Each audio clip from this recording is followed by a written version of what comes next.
Racial discrimination has been around in the history of the United States for decades. And the College Board provides stimulus, Confrontation on the Bridge by Jacob Lawrence. It depicts a group of African Americans being held up by a dog. This was an allusion to the Civil Rights March in Selma, in which nonviolent protesters faced violence when they were protesting for voting rights. This violence was acknowledged to be an act of racial discrimination, in which colored were treated inferior as whites.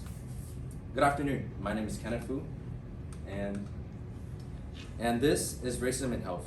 The violence in Selma has led to numerous casualties and impacted the health of many others. The prevalence of racism is apparent throughout America, and its effects are impacting the health of African Americans.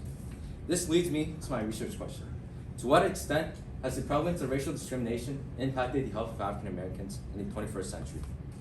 After extensive research, I have concluded that the increase of racism has negatively impacted the lives of African Americans by causing stress, prevention of healthcare, and promoting substance use.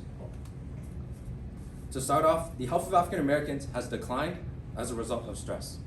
According to David R. Williams, professor of public health at the Harvard School of Public Health, racial discrimination was associated with a small increased risk of depressive symptoms and serious psychological distress. As more and more people become exposed to racism, more and more will also be stressed out from experiences of racism. As stress becomes more apparent to the African community, many will also undergo psychological distress, which can lead to depression and even suicide. Additionally, in an article by Bruce McEwen, neuroscientist from Rockefeller University, and Brock Spolsky, professor of neurological sciences from Stanford University, stress can cause diarrhea, obesity, weakening of the immune system, anxiety, and high blood pressure levels.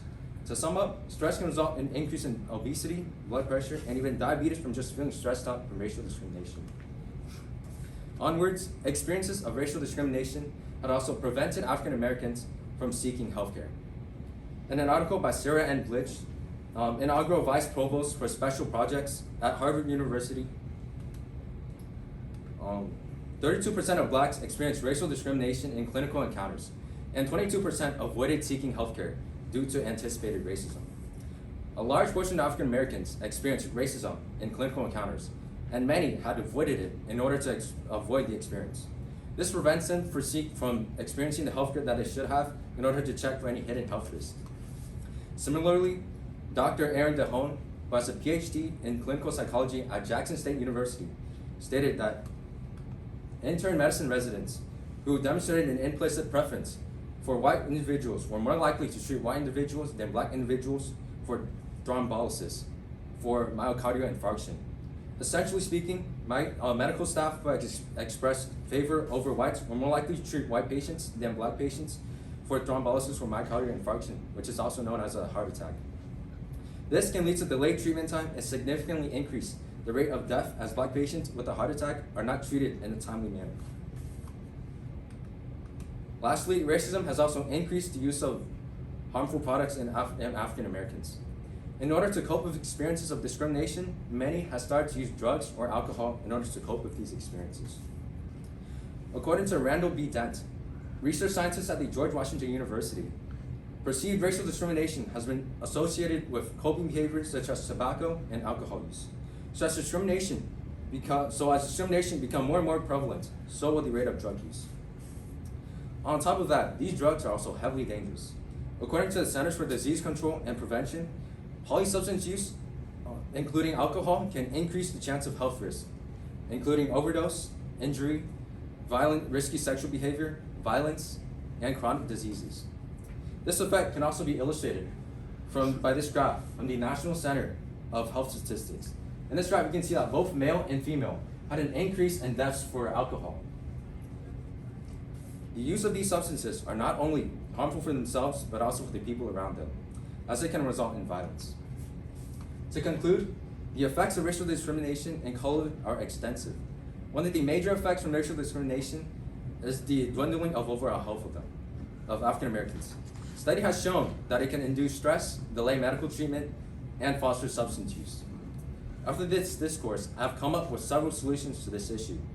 That is to give more power to civil rights institutions, By giving institutions more power, it allows them to greater enforce civil rights laws and refrain others from discriminating due to the potential consequences. Another solution would be to educate children about discrimination and its impacts. This allows them to reflect upon themselves before making discriminatory actions and also decrease discrimination in the future. However, there are also limitations to these solutions. By giving more power, it can leave room for corruption within institutions, and educating children requires capital. But after reviewing the solutions, I've evaluated that the best course of action is to provide power to the institutions. Although it may result in a misuse of power, it is the most effective in reducing discrimination rates in the current landscape of America by making it illegal. With the increasing population, the U.S. must look after its citizens while it increases in size. Protection from discrimination must be implemented in order to protect the founding beliefs of this nation: liberty and justice for all. Is my work cited? Any questions? All right, 2 questions for you. First up, what evidence did you gather that you didn't use, and then why didn't you use it? I've actually gathered evidence, the actual statistical evidence, like a graph, for how racial discrimination has impacted the mental health of African Americans over time. But I've actually excluded it from my evidence, as it was actually very similar to my other evidences from my source, such as how it can involve substance use. Okay. And what advice would you have for other people that want to look into this as a topic in the future? So I would advise them to refrain from using EBSCO, as this topic of research was actually very specific. So in order to solve this issue, I actually just used something else. I used Gabe and Google Scholar to search for these engines, or to search for these sources.